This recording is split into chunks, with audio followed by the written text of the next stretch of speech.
Now we'll try to understand how new laws are framed. But the first question is, why do we need new laws? Everything becomes old and outdated. So certain laws need revision and certain new laws have to be made in order to meet the new requirements of the people. Therefore, new laws are framed. And who makes the laws? It is the parliament which makes the laws for the country. In fact, the prime function of the parliament is to make laws for the country. And this parliament needs to be sensitive towards the needs and requirements of the people. It has to catch the nerves of the people. It has to understand that what people are wanting, and thus they have to frame the laws for the country.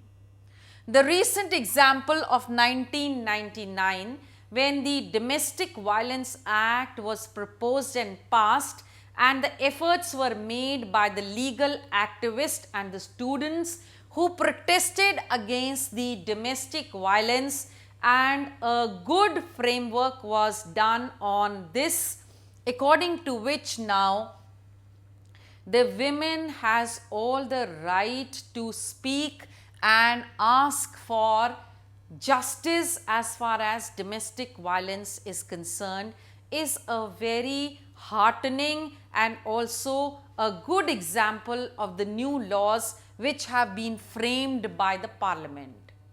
Of course, many laws are still pending and they need to be taken some kind, it needs to take certain steps in order to see that the delivery of such laws is faster.